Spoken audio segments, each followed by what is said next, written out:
Okay, I could tell right away that this was going to be the right one. The end of this shaft here is a lot bigger, the hole in it. So I had this bolt that's the same size as the oil pump shaft, and it fits right in there. And I tested that with my 5/16 socket down here, same size. So that's the right one. I'm gonna put some actually what I'll put some assembly lube on it, and then I'll drop it into the to the location it goes. All right, I put a little engine assembly lube on the gears there. Again, on that Hall sensor, I mentioned this earlier, that I'm going to turn this just a little bit. You can see that tooth is narrower than all these other teeth, I should say. And so you want it just entering that Hall sensor. I'm going to turn it in like so. And that's going to be piston number 1 firing. And so we're going to go ahead and drop it into the engine now. Okay, I got this thing to drop in there. You can see we're flush with the engine there, and then we'll have our mount, our little holder right there. I'll put that in here in a minute. But I just wanted to show you that the number 1's going to be pointing back toward the driver. That tooth in there is just hitting that Hall sensor. Kind of hard to see, but it's just landing on that Hall sensor right now. So it's in pretty much perfect positioning. And when I put that cap on there, number 1's going to be sitting right there. So I'm going to do that right now. And so again, on the cap, there's this little notch here. It's going to line up with this right here.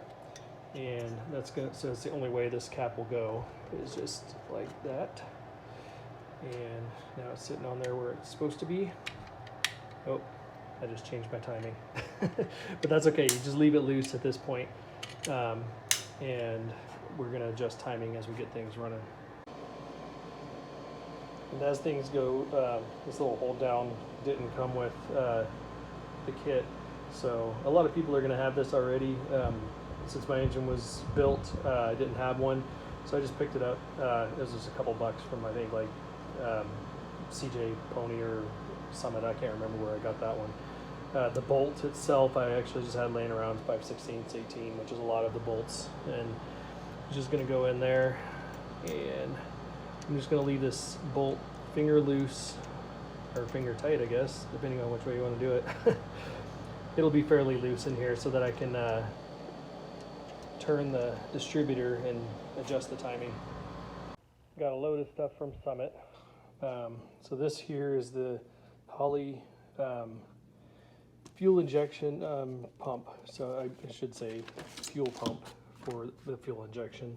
So it's an intake pump, obviously has the sending unit, and then has a fuel pump, and it comes with the gasket or the O-ring, and then the locking deal for that. Putting it in the tank is your wiring harness. And then what else did I get? Got my MSD coil pack. Got a bunch of stuff in here. Some AN fittings. Got a bunch of those. I got AN hose in there. Fuel Labs fuel filter. Some spark plug wires and spark plugs over there. And over here I got fuel lines. So I'm going to use the 3/8 fuel line from Classic Tube. It's all pre-bent, so hopefully it goes in pretty easy. From what I'm seeing, it does. It's a 2-piece for the 68, so you have this little front piece goes in at the front of the car right around here, and then this is going to run along the rocker panel into the back, and that loop right there is just a shipping loop, so I'll have to take that out. So I think I'm going to start at the back with the fuel pump, putting that into the tank. I'm going to skip the fuel lines for right now because I don't have the hangers, so I'm going to get those on order and get them here.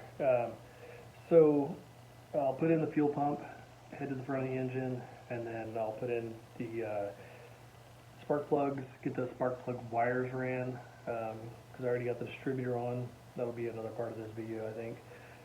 And then probably clean up the wiring in the engine bay, well, if those hangers haven't come yet, and then once those hangers come, we'll run the fuel line. Once the fuel line is run, should have everything from fuel tank to the engine ready to go, with the exception of just power. We'll need to get some, like a alternator and battery and all that stuff. So getting close. All right, the first step in this is to actually take the tuning unit screws off here. And that's just so we can slide it into the tank, it looks like.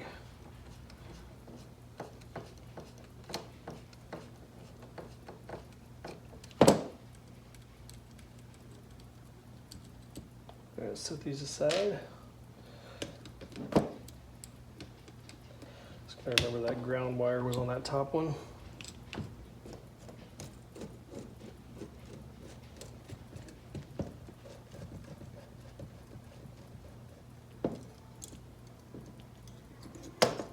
Okay. So this is just gonna hang out here while I put this thing in. It looks like I'm gonna set that aside. The next part is to put the hydromat on. If I can get this guy off. There it is. Okay, so that comes off right there. Take this out of the bag.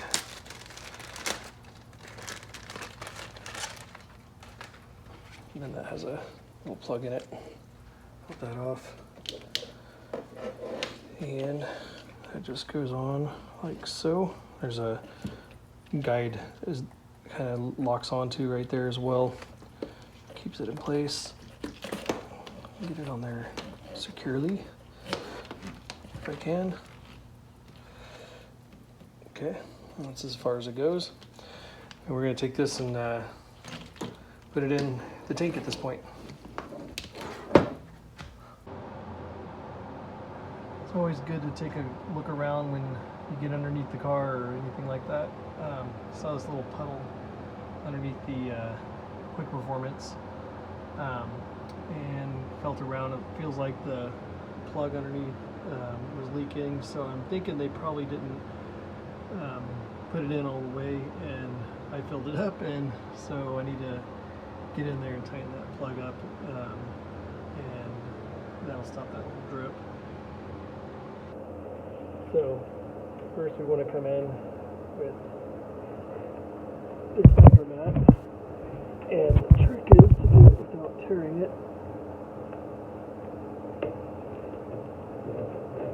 So you kind of center it and then drop it in, and I'm going to lose it, of course. Put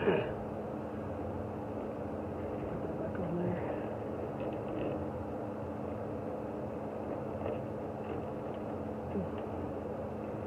If I am doing anything wrong ever in these videos, feel free to comment and let me know. I'd love to learn. Okay, put that in there. That looks good. Except for it keeps coming off. Okay. Now that that's in, you can turn, bring this in like so.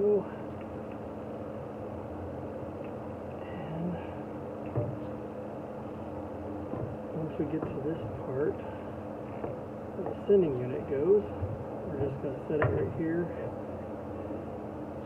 and screw the sending unit back on. First you got to put it in like so, and then I'm going to get those two screws in. I'll have to back it out just a little bit here.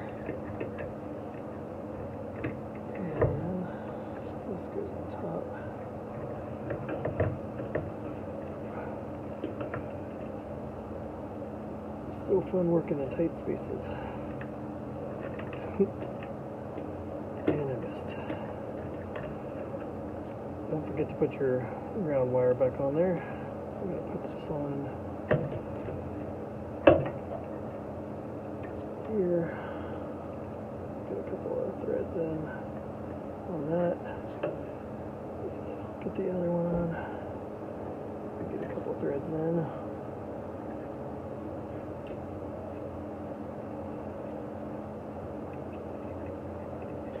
It's probably just my hands right now, but I'm threading in the sending unit to the. Well, right now I'm just putting the screws into where the sending unit is, and then I'll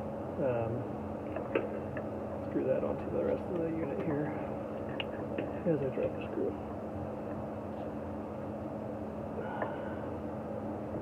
Probably should have just left these on. I didn't realize they threaded into this a little bit.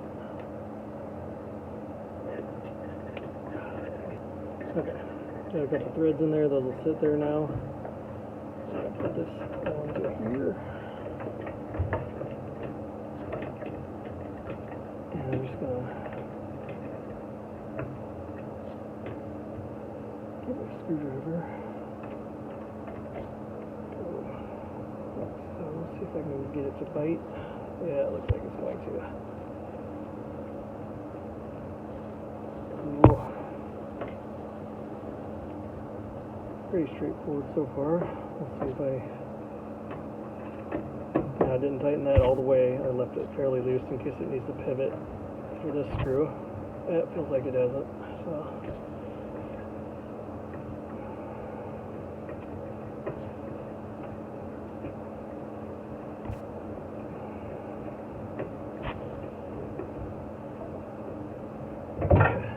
And I heard something fall. I bet you money that was the hydromat. Damn it. That's what I was afraid of happening. So guess what? I got to take those back off. Alright, I got it out of the tank. I didn't have to pull the tank off. Thank goodness. I ended up, there was a plug in the passenger front of that, and I was able to use this to push this out to where I could see it in the that hole where the sending unit goes. Still couldn't reach it, so I was able to grab hold of it with this, the claw. I was pretty cautious about grabbing it because I didn't want to puncture it. Took a good look at it. It's on there, no punctures, so learn from my mistakes. So there's a note on figure 7 that says seat firmly. So maybe I just didn't firmly seat this enough. I thought I did.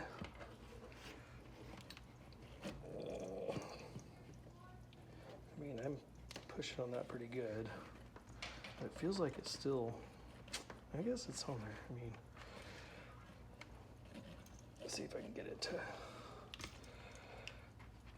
I just want it to where it's not going to try and come off again like that. That was a pain.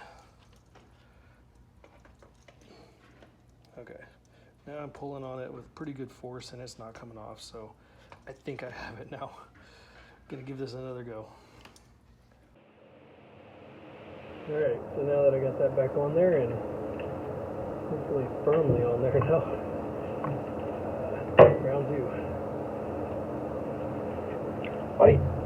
Alright, here we go. So again, put the hydromat in there first.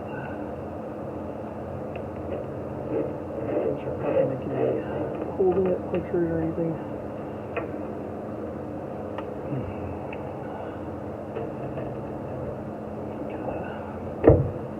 Fold those over a little. There we go. And I've turned it and got it to the point where this guy goes in.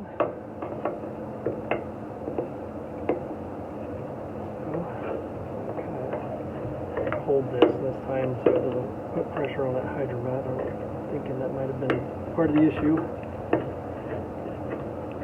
I gotta figure out trying to get this, there we go. Swinging it to go in there. I left the screws kind of threaded in that this time, so that'll help a bunch. So now,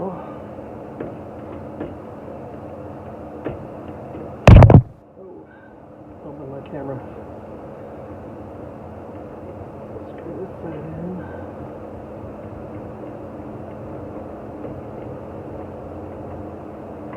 Okay, and then push that. Sorry, I'm bumping the camera there. Just my angles. And this is a tight space to film and try and do all this anyways. Okay. This is getting tight.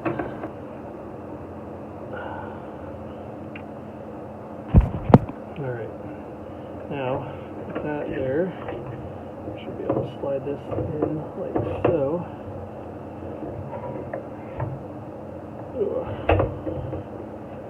And that's ready to go in now, so I'm just going to let that hang there for a second. I'm going to take a look at something on the instructions, but the next step is going to be, there's that gasket O-ring that goes, that'll go around this. So I'll put that on here in a second, and then the locking clamp, but I just want to double check something. Okay, so now got this O-ring, and I'm going to be putting it right here, but I got to slide it over this cable, so I'm doing that right now. Can't really film that, sorry. Nothing to it really. Just sliding it up and over this cable. Now I'm going to slide it up and over this. So what you do is you stretch it over the top of the bulkhead there, and then center it onto the tank here. So that's going to be a little difficult for me just because I have it working under the car rather than with it on a bench.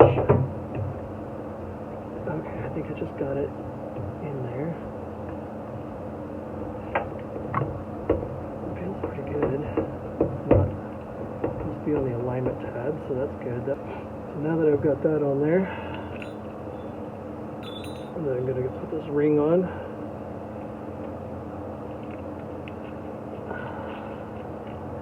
And double checking to see, looks like the gasket stayed. Okay, so gotta get these all three under the slots there. That looks like it's going. Alright, that's good.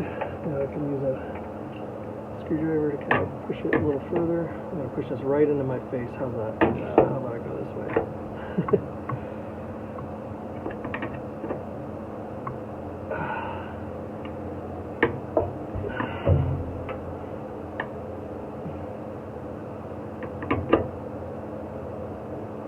And it's still turning. That's good. I need to get that to basically where it locks in. And it should be in good shape at that point.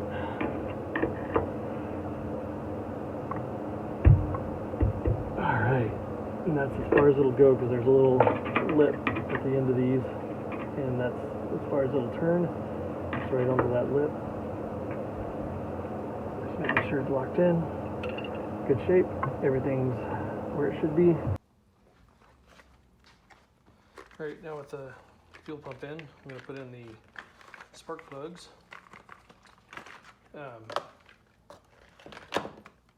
From what I read, the 3924s are good for street.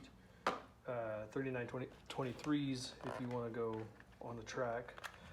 A little bit cooler, so I ran the 3924s. This is mostly a street car build. This is my old spark plug gapper, and I keep it around. It was my grandpa's, and it works just as good today. So I'm going to gap these at 0.5 as soon as I can read it.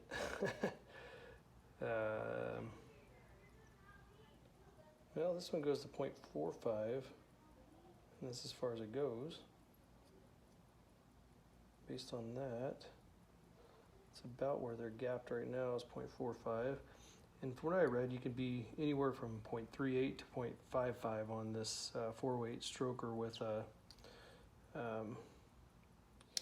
aluminum heads. And so I think we'll just go with the 4.5, see how it goes. Alright, so this is one of those things I should have done when the engine was out of the car, but I didn't. So here I am, squeezing these in between the engine and the shock tower. And I'm hoping I have enough clearance to run my torque wrench in there. We'll see. On there. Alright, yeah, looks like I'll, at least on this first one, I'll be able to get that on there. Have it set. It's between 15 and 20, so I went ahead and set it for 19 foot-pounds.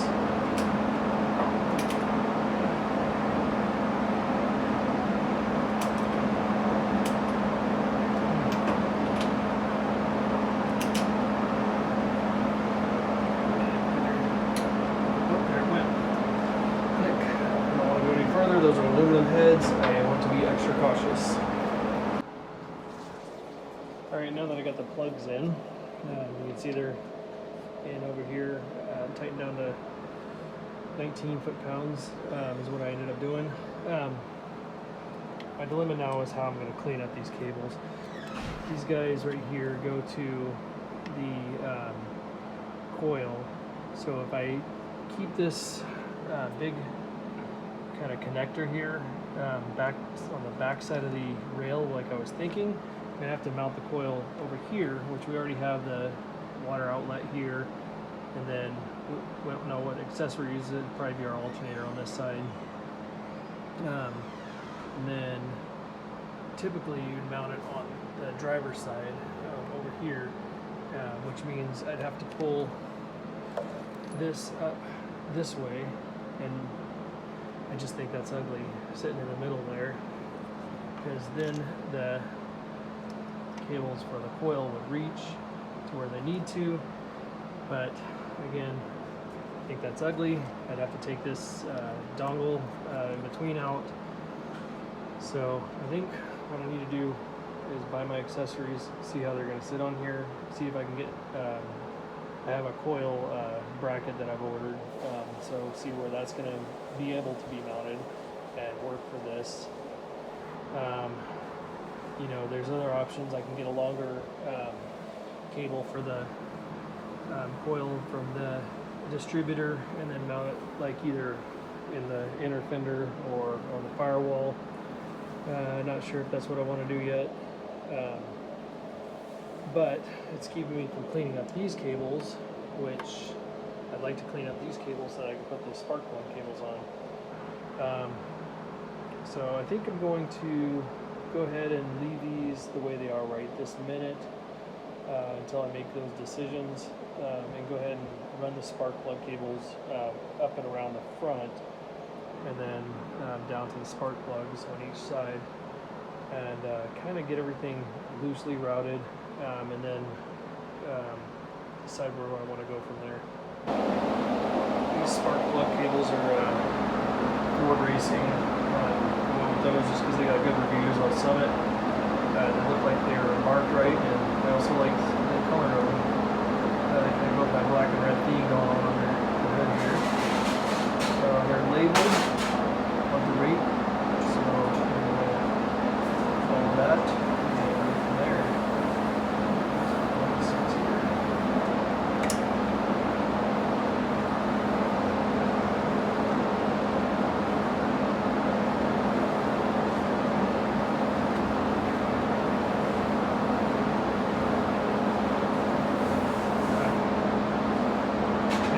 I'm going to regret putting these on. Reason being is because I don't have any headers on there. So guess what? I'm not putting these on today.